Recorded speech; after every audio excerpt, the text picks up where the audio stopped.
या देवी सर्वभूतेषु दुर्गारूपेण संस्थिता नमस्तस्यै नमस्तस्यै नमस्तस्यै नमो नमः। नमस्कार दोस्तों, आपका हमारे YouTube चैनल पर स्वागत है।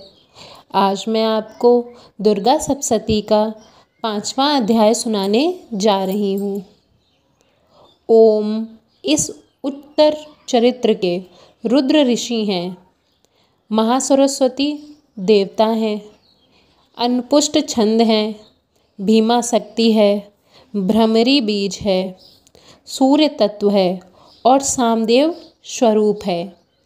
महासरस्वती की प्रसन्नता के लिए उत्तर चरित्र के पाठ में इसका विनियोग किया जाता है, जो अपने कर कमलों में घंटा, सूल, हल, शंख, मूसल, चक्र, धनुष और बाण धारण करती हैं। शरद ऋतु के शोभा संपन्न चंद्रमा के समान जिनकी मनोहर कांति है, जो 3 लोकों की आधारभूत और शंभु आदि दैत्यों का नाश करने वाली हैं, तथा गौरी के शरीर से जिनका प्रकट्य हुआ है, उन महासरस्वती देवी का मैं निरंतर भजन करता हूँ। ऋषि कहते हैं, पूर्व काल में शुंभ निशुंभ नामक असुरों ने अपने बालकों के घमंड में आकर सचिपति इंद्र के हाथों से 3 लोकों का राज्य यज्ञ भाग छीन लिए। वे ही दोनों सूर्य, चंद्रमा, कुबेर, यम और वरुण के अधिकार भी उपयोग करने लगे। वायु और अग्नि का कार्य भी वो ही करने लगे। उन दोनों ने सब देवताओं को अपमानित कर, राजभ्रष्ट, पराजित तथा अधिकारहीन करके स्वर्ग से निकाल दिया।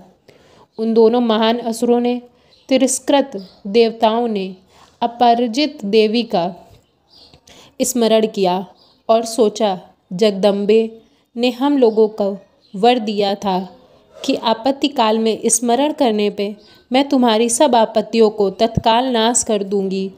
यह विचार करके देवता गिरिराज हिमालय पर आए और वहाँ भगवती विष्णु माया की स्तुति करने लगे।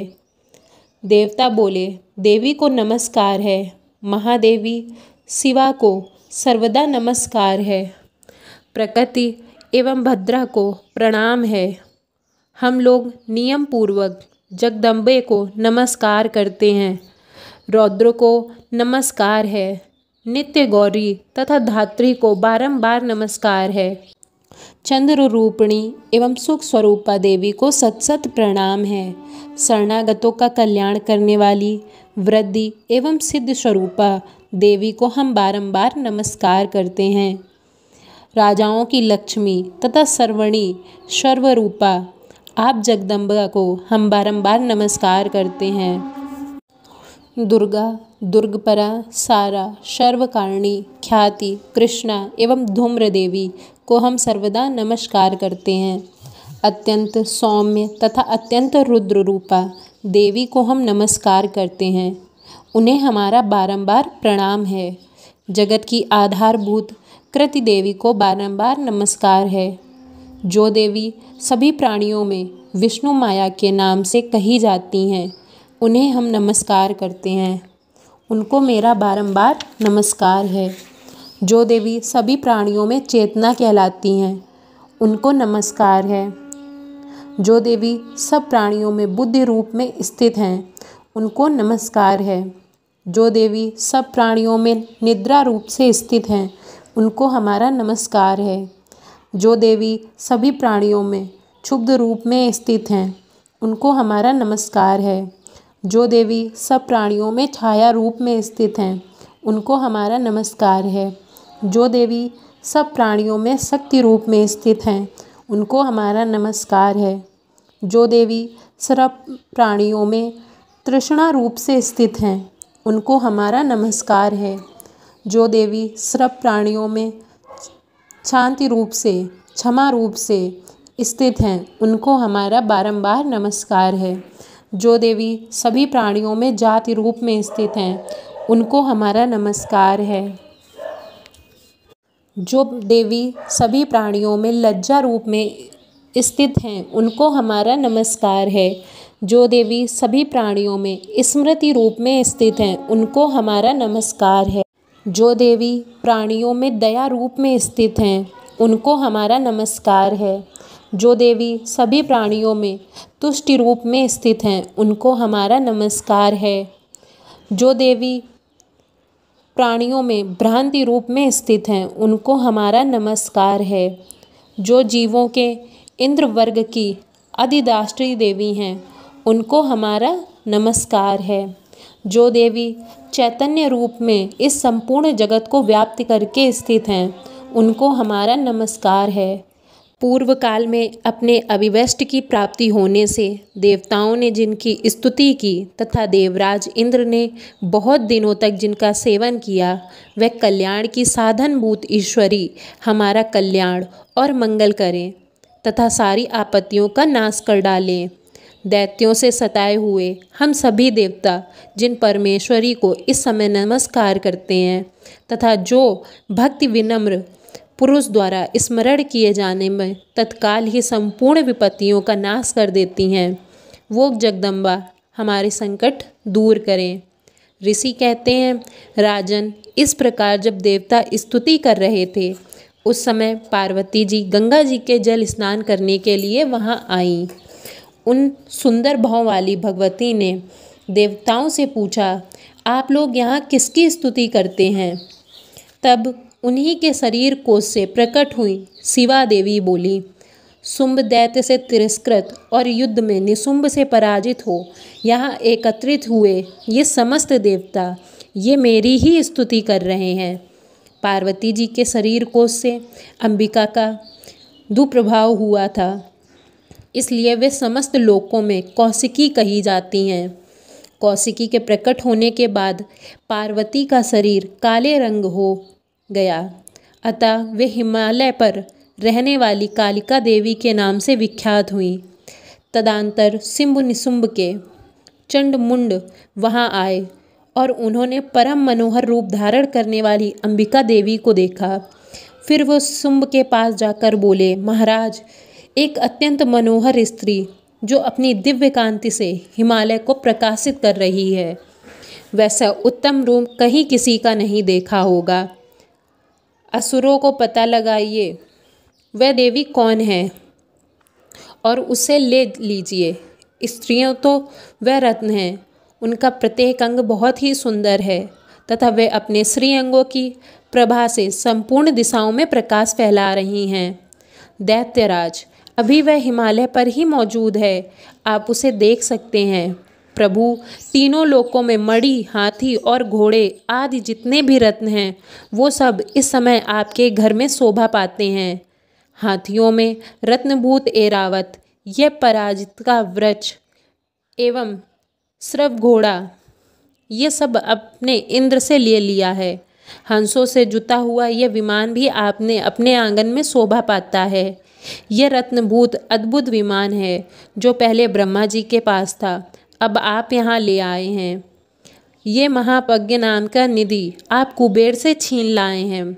समुद्र भी आपके नाम की माला भेंट की है जो केसरों से सुशोभित है और जिसके कमल कभी कुम्हलाते नहीं हैं। स्वर्ण की वर्षा करने वाला वरुण का छत्र भी आपके घर में शोभा पाता है तथा यह श्रेष्ठ रथ जो पहले प्रजापति के अधिकार में था, अब आपके पास मौजूद है। हे दैत्येश्वर, मृत्यु की उत्क्रांति नाम वाली शक्ति भी आपने छीन ली है तथा वरुण का पाश और समुद्र में होने के प्रत्येक प्रकार के रत्न आपके भाई निशुंभ अधिकारक में हैं। अग्नि ने भी स्वतः शुद्ध किया हुए 2 वस्त्र आपकी सेवा में अर्पित किए हैं। दैत्यराज, इस प्रकार सभी रत्न आपने एकत्र कर लिए हैं। फिर जो यह स्त्री में रत्न रूप कल्याणमयी देवी हैं, इसे आप क्यों नहीं अपने अधिकार पर लेते? ऋषि कहते हैं, चंड मुंड का यह वचन सुन निशुंभ ने महादैत्य सुग्रीव को दूत बनाकर देवी के पास भेजा और कहा, तुम मेरी आज्ञा से उसके सामने ये बातें कहना और ऐसा उपाय करना जिससे प्रसन्न होकर वह शीघ्र ही यहाँ आए। वह दूत पर्वत के अत्यंत रमणीय प्रदेश में यहाँ देवी भी मौजूद थी। वहाँ गए और मधुर वाणी में कोमल वचन से बोला। दूत बोला, हे देवी, दैत्यराज शुंभ इस समय तीनों लोकों के परमेश्वर हैं। मैं उन्हीं का भेजा हुआ दूत हूँ और यहाँ तुम्हारे पास आया हूँ। उनकी आज्ञा सदा सब देवता एक स्वर में मानते हैं, कोई भी उनका उल्लंघन नहीं करता। वे संपूर्ण देवताओं को परास्त कर चुके हैं। उन्होंने तुम्हारे लिए यह संदेश भेजा है, उसे सुनो। संपूर्ण त्रिलोकी मेरे अधिकार में है। देवता भी मेरे आज्ञा के अधीन चलते हैं। संपूर्ण यज्ञों के भागों को मैं पृथक पृथक भोगता हूँ। 3 लोकों में जितने श्रेष्ठ रत्न हैं वे सब मेरे अधिकार में हैं। देवराज इंद्र का वाहन ऐरावत, जो हाथियों में रत्नों के समान है, वो मैंने छीन लिया है। क्षीर सागर का मंथन करने में जो अश्वरत्न प्रकट हुआ था वो भी मेरे पास है। उसे देवताओं ने मेरे पैरों पर पड़कर समर्पित किया है। हे सुंदरी, इसके सिवा और भी जितने रत्न पदार्थ देवताओं के पास थे वो सब अब मेरे पास हैं। हे देवी, हम लोग तुम्हें संसार की स्त्रियों में रत्न मानते हैं, अतः तुम हमारे पास आ जाओ, क्योंकि रत्नों का उपभोग करने वाले हम ही हैं। चंचल कटाक्ष वाली सुंदर, तुम मेरी या मेरे भाई महापराक्रमी निशुंभ की सेवा में आ जाओ, क्योंकि तुम रत्न स्वरूपा हो। मेरा वरण करने से तुम्हें तुलना रहित महान ऐश्वर्य की प्राप्ति होगी। अपनी बुद्धि से यह विचार कर तुम मेरी पत्नी बन जाओ। ऋषि कहते हैं, दूतों के ये कहने पर कल्याणमयी भगवती दुर्गा देवी, जो इस जगत का धारण करती हैं, मन ही मन गंभीर भाव से मुस्कुराईं और इस प्रकार बोली। देवी ने कहा, दूत, तुमने यह सत्य कहा है, इसमें तनिक भी मिथ्या नहीं है। शुंभ तीनों लोकों का स्वामी है और निशुंभ भी उसके समान पराक्रमी है, किंतु इस विषय में मैंने जो प्रतिज्ञा कर ली है उसे मिथ्या कैसे करूं? मैंने अपनी अल्प बुद्धि के कारण पहले से जो प्रतिज्ञा कर रखी है उसे सुनो। जो मुझे संग्राम में जीत लेगा, जो मेरे अभिमानकों को चूर्ण कर देगा तथा संसार में जो मेरे समान बलवान होगा, वही मेरा स्वामी होगा। इसलिए शुंभ तथा महादैत्य निशुंभ स्वयं ही यहाँ पधारे और मुझे जीतकर शीघ्र ही मेरा परिग्रहण कर लें। इसमें विलंब की क्या आवश्यकता? दूत बोला, देवी, तुम घमंड में भरी हो, मेरे सामने ऐसी बातें ना करो। तीनों लोकों में कौन ऐसा पुरुष है जो शुंभ निशुंभ के सामने खड़ा हो सका हो? हे देवी, अन्य दैत्यों के सामने भी सारे देवता युद्ध में नहीं ठहर सके, फिर तुम अकेली स्त्री होकर कैसे ठहर सकती हो?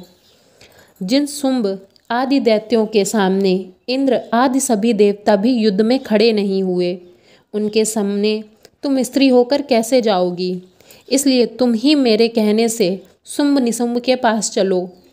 ऐसा कहने से तुम्हारे गौरव की रक्षा होगी, अन्यथा वे केस पकड़कर घसीटेंगे, तब तुम्हें अपनी प्रतिष्ठा खो जाने पड़ेगी। देवी ने कहा, तुम्हारा कहना ठीक है, शुंभ बलवान है और निशुंभ भी बड़े पराक्रमी हैं, किंतु क्या करूं? मैंने पहले बिना सोचे